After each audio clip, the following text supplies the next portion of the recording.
Michael Sata was born on July 6, 1937 at Chitulika village. Sorry, I may not pronounce certain words so well because I'm not Bemba. Don't ask me. In Pika. Pastor. We are in church. Yes.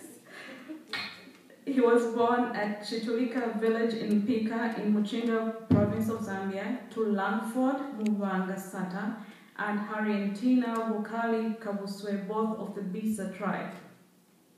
In 1941, at the age of 4, Sata attended Mpika Education Authority School.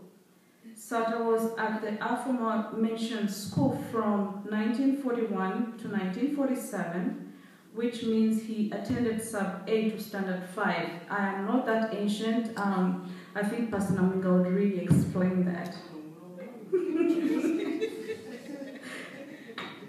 In 1947 to 1948, Sata entered Katubunga Seminary for a year. Then he moved to another Catholic seminary called Kantensha in Isoka, close to the Tanzanian border, where he spent 3 years from 1948 to 1951. By this time, some missionary schools had established secondary school courses, many up to Form 2. In 1941, Sata passed on to Lubushi Seminary near Kasama, where on top of clergy training, they offered unaided correspondence, Form 2, as it was called that time, external examinations. He obtained a junior certificate in Form 2. Sata left Lubushi in 1956 at the age of 19. In 1957, Sata left Mpika for the Copper Belt. In 1957, that same year, he joined Northern Rhodesia Police Force, where the police commissioner at that time, Colonel John Patrick Ford, was in need of native police officers to beef up his white-populated police force. Since most of the recruits were Standard 5 and less, Sata with a junior certificate was the highly earned in that time, very highly learned. He resigned from the police force in 1958 and joined politics. Was later arrested in Luansha in a mine section beer hall for proposing violence to an assembly on a charge related to liberation struggle. And also that extra charges were pressed against him, that while in employment of the Northern Rhodesian Police Force, he was an informer, passing vital information to the freedom fighters, and was sentenced to 2 years in prison. He then moved to Britain in the early 1960s, worked for a year, where he worked at various places, at a laundromat in Bromley, Vauxhall Car Company in Lawton, British Rail, where he worked at Victoria, then London Bridge, first as a porter, then a shunter, then a conductor, and eventually as a driver. He returned to Northern Rhodesia after almost a year in Britain, back to Kitwe. In 1961, at the age of 24, while working at Roberts Construction, Sata became General Secretary of the National Union of Engineering, Construction and General Workers. His designation would bring him closer to the unique freedom fighters. The trade union worked closely with the UNIP at that time, and hence Sata was part of the trade union of which he was Secretary General. In 1962, he became Director of Publicity and Research for the Trade. In 1962, he became Director of Publicity and Research for the United Trades Union Congress, a functionary of the United Nations Independence Party, with Matthew Manapole as General Secretary. The following year, in 1963, he was elected UNIP Chairman for Chimomo Branch, and then that set off his journey to ride onto the Zambian politics. Sata maintained his position with the trade union until February 1964, when he became a member of a 10-man cabinet, and he was the field general secretary of the Young Trade Unionists formed by UNIP Youth Wing. During the period of 1964, Sata and a few of the trade unionists were sent to Russia to go and have trade union training. Under that, when he returned to Zambia after that training, Kaunda was suspicious of Sata because Sata at that time had become more of a rebel, and hence Kaunda refused to give Sata a cabinet or diplomatic office position. Sata then decided just to go into private business and opened up his own company in industrial relations, a consultancy firm that was working with the Zambia-Tazara railway building conglomerate. I think that was what it was called at that time, which we now call Tazara. He became an associate of the Institute of Personal Managers and one of the founders of the Zambian Institute of Human Resource Management. He also sat on the board of the Trans-Africa Safari Limited, a South African company established in 1918. In December of 1968, Sata married Margaret Manda, an educator. 2 years later, he left for England. He then returned home in 1973 and rejoined UNIP. He settled in Osaka over a time. He was managing director of Tanners and Taximidists. I can't remember that company. He was also executive chairman of Ndola Inn Limited. He was the director of Delta Electrical Contractors and project director of Avondale Housing Estates Limited. His stay in Avondale Housing project brought him back into the limelight. I think those of you that were there in the 1983s, Avondale really boomed up. It was no longer a bush because he initiated that project. He went back to active politics in 1981. He became the ward councillor for Bowlen.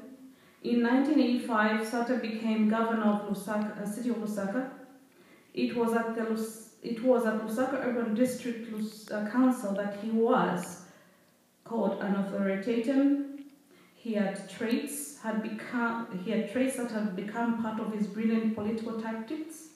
He was said to be shrewd, to be dictatorial, often refused to listen to his subordinates or his leaders. He had a double-pronged venomous tongue, hence Sata earned himself the name King Cobra. His reputation as the hardest working governor in the country earned him a seat in the parliament as MP for Kabata, and then an eventual post of Minister of State in the Ministry of Decentralization. It was in the late 80s that he met Dr. Kaseba. In 1991, sensing the winds of change, Sata quit UNIP and joined the MMD, where he was elected National Secretary. He went on to hold various ministerial positions, including Minister of Local Government, Labour and Social Security, Minister of Health, and Minister without portfolio.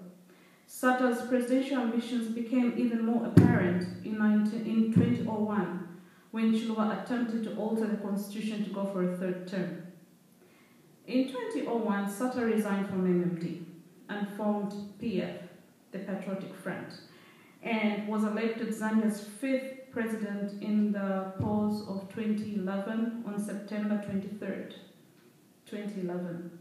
Sata's health turned downward spiral, beginning with a heart attack, which he suffered on 25th April 2008, and was evacuated to Mill Park Hospital in Johannesburg, South Africa, but was ruled out to be not a major concern.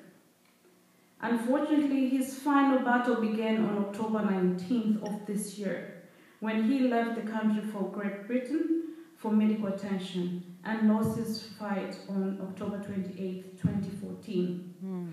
His Excellency Michael Sata died on October 2014 on 28 October 2014 at King Edward Hospital in London.